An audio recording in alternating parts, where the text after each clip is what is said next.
Hello అండి. నేను మీ నవీనాని. Welcome to our channel Naveena vlogs. ఇదైతే లాస్ట్ వీడియో కంటిన్యూషనే అనమాట. సో, పప్పు అయితే మెదిపేసాను కదా! దానికైతే పోపేసేస్తున్నానండి. పోపులో ఏంటంటే ఎప్పుడైనా వెల్లుల్లి అయితే దంచి వేస్తాననమాట.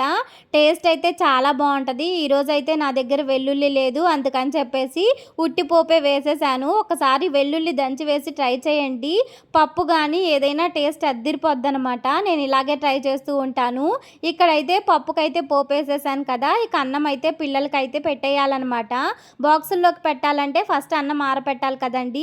అందుకే అన్నం అయితే వేడి వేడిగా ఉంది. ఇంకా విజిల్ నుంచి ప్రెజర్ అంతా తీసేస్తున్నాననమాట. ఇక ప్రెజర్ పోయిన తర్వాత అన్నం అయితే ఒక ప్లేట్‌లోకి అయితే తీసేసుకుంటాను.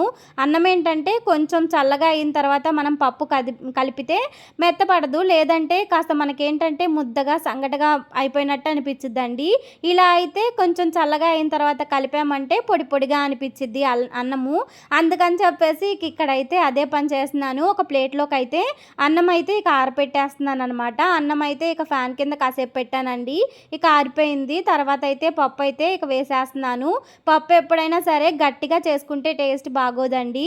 లూజ్‌గా చేసుకుంటేనే టేస్ట్ బావుంటది. కొంతమంది అయితే పప్పు మరీ మెత్తగా మెదిపేస్తారు. అలా మెదిపినా కూడా పప్పు టేస్ట్ అంతా పోద్ది. మనకి బందనగా ఉంటదనమాట. అలా కాకుండా అక్కడక్కడ కొంచెం పప్పు తగులుతా అలా బావుంటదనమాట.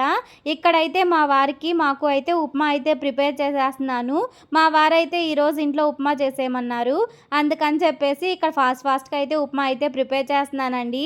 వీడియో షూట్ చేసే టైం కూడా లేదా వీడియో కెమెరా ఆన్ చేయడం అయితే మర్చిపోయానండి. సో, తర్వాత అయితే వీడియోని ఆన్ చేశాననమాట. ఇక్కడైతే ఈరోజు బొంబాయి రవ్వ ఉప్మా అయితే ప్రిపేర్ చేస్తున్నాననమాట. ఏం లేదండి, చాలా ఈజీ ప్రాసెస్‌లోనే చేసేస్తాను. ఎప్పుడైనా టైం ఉంటే గనక కొంచెం టమాటా బాత్ ఆ టైప్‌లో చేస్తాననమాట. ఈరోజైతే ఈజీగా పోపులోనే వేసేసాను.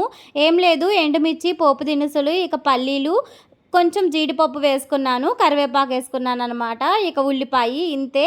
వీటితోనే ఇకైతే పోపేసేసాను. పోపు ఇక బాగా వేగిన తర్వాత దాంట్లో వాటర్ పోసుకున్నానండి. వాటర్‌లో కొంచెం అంత సాల్ట్ యాడ్ చేసుకున్నాను.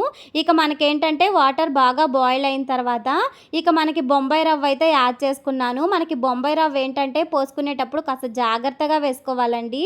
లేదంటే మనకి ఉండలు కట్టేస్తదనమాట. ఉండలు కడితే అక్కడక్కడ మనకి ఉప్మా రవ్వ అనేది ఉడకదనమాట. అందుకని చెప్పేసి ఇక జాగ్రత్తగా ఉప్మా రవ్వ పోసుకుంటూ కలపెట్టేసుకోవాలి. ఇక్కడైతే ఉప్మా రెడీ అయిపోయిందండి.